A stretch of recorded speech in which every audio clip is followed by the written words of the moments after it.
The Ascension.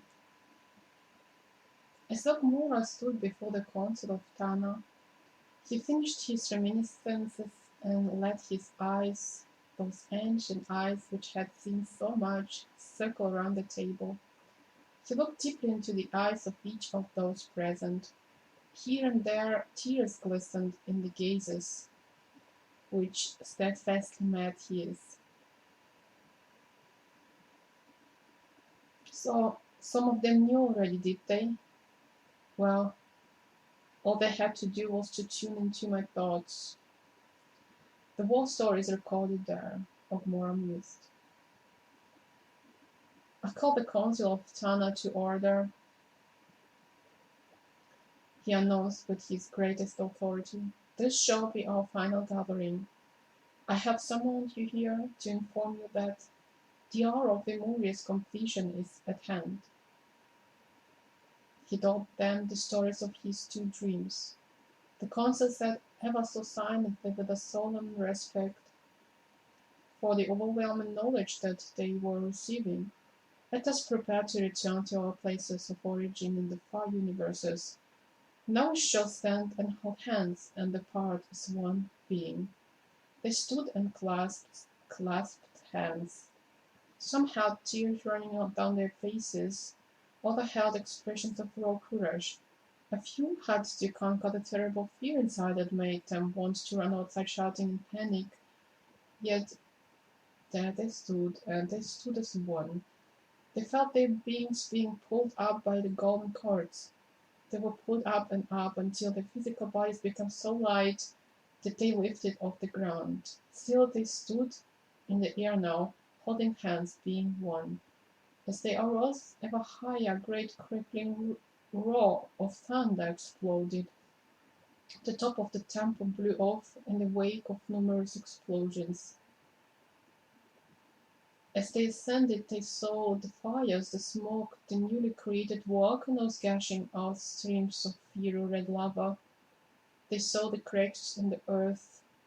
They heard the horrifying screams of the people, the confusion of the animals.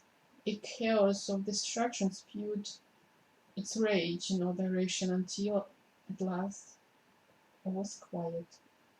Then Lemuria, the motherland, rent into tiny fragments, gasped her final delicate sigh, and slipped gently beneath the waves of the waiting ocean. Thus came the end of the vast continent of Lemuria. I watched it all from my vantage point high above. Never have I wanted to relive a moment as terrible as that, but I have seen it, and even worse, repeat itself many times throughout the long course of the history of planet Earth. Can you not understand then my profound weariness?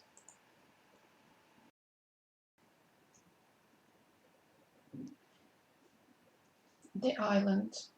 Far away, thousands of miles away, on the remote island of Rapan, it was a quiet summer's evening. Altazar rested in his thatched roof stone dwelling. Standing in the doorway, he watched the sun descend over the sea's endless horizon, sending shimmers of reds and oranges over the undulating water. Monolithic stone figures stood silent watch over the island, silhouetted against the brilliant sunset. Rapa Nui was a remote Lemurian outpost. Nevertheless, it functioned as a major ceremonial center. A special caste of the priesthood lived and worked here in privacy, a secret that was kept from most of the Lemurian population.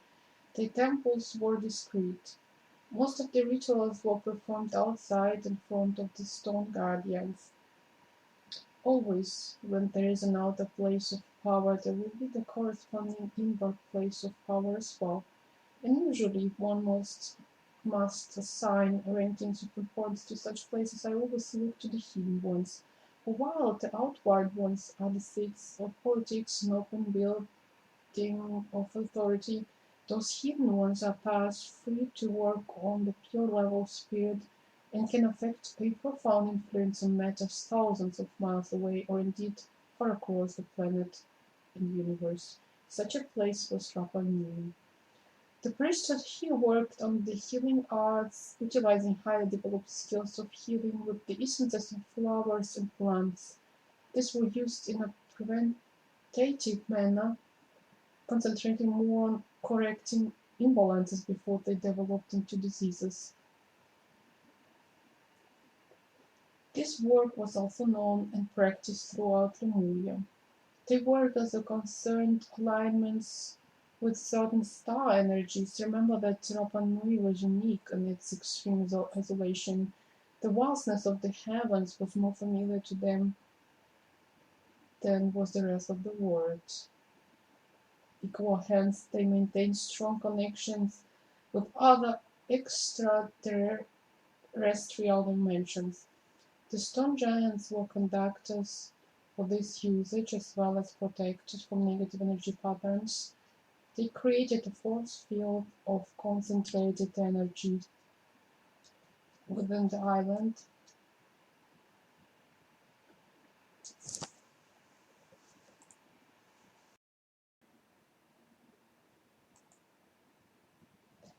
They created a force field of concentrated energy within the island, which could then be used somewhat like a mirror to the heavens above.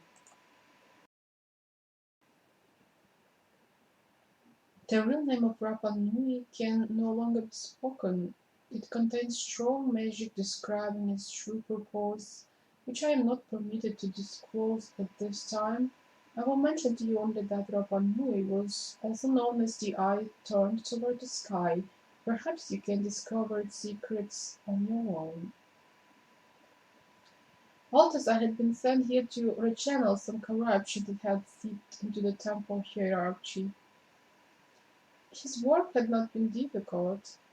He had the clarity of vision, thanks in part to this, to his secret Atlantean training to discern the untrue ones simply by looking into each one's eyes. Then it was merely a matter of 4 days, extensive realigning of the tainted one's energies. To accomplish this, he gave them certain combination of the flower essences prescribed by their own priests. In conjunction with administering treatment with certain crystals, another skill which he had refined in Atlantis, the entire process had the effect of cleaning out the imbalances through the flowers and activating the energy centers which were too weak, as well as neutralizing those that were too strong through the use of crystals. Tonight he had completed 4 days of treatments, and the healed ones had been released to return to their daily lives. They were cured, and Altazar felt confident that they would present no further problems. This was to be his last night on the island. In the morning he would begin his return to Arnhem. He wished that Deandra had accompanied him on this journey. Yes, she would have found this secret outpost fascinating. But he had now been permitted to reveal to her the real function of this island. Of course, with her advanced sense of telepathy, she probably already knew all about it. She was an amazing woman indeed, so complex and strong-spirited. Altazar sat lost in his thoughts. The sun drifted below the ocean, and all was in darkness. A peaceful night enveloped this magical isle, so protected, so remote. Finally Altazar laid his body down on his sleeping mat, but could not sleep. A restless sense of anticipation kept him awake. He lay in the darkness and listened to the waves breaking upon the rocks below, feeling suddenly weary and old. He longed to be on his own island close to his beloved. Soon he felt the Angel's presence stir within him. She smiled at him and beckoned him closer. Altazar returned her smile and felt his heart fill up with radiating waves of love as if a fountain had been turned on inside of him. Then it happened. A massive explosion followed by a series of terrible sounds coming from far, far away. The Angel's face changed from a smile to shock, then to extreme pain. Her image suddenly disappeared. Altazar jumped up and raced outside. Rapan knew itself was shaking with slight convulsive tremors, and small pieces of it were breaking off and being swallowed by the ocean. The sky was a terrifying dark flaming red on the horizon. It was as if the sea and the heavens themselves were on fire. The sight of it filled him with horror. It contained the unmistakable aura of destruction and death. Altazar hurriedly composed himself by using his warrior skills. He tried to tune once again with Dreander, but received no response. Next, he concentrated on Arnhem. For all his could see was a black, menacing, raging ocean. Moving his focus to the Temple of the Dawn, he called to Ogmore himself. He had always been able to communicate directly with Ogmore regardless of distance. He saw the Temple of the Dawn in ruins, surrounded by blazing volcanic infernos. Ogmore, what is happening? He cried, but Ogmore could not appear to him. Where are they? What was happening to Arnhem, to Lemuria, to my wife? He raged. Then he knew. Somewhere deep inside of him, Altazar knew it was finished. Lemuria had been destroyed. He knew not why nor how, but he knew that it was gone. His people, his island, his woman, his homeland, had all disappeared. Then in that horrible moment of knowing, a light was extinguished inside of him. Altazar sank to his knees and wept.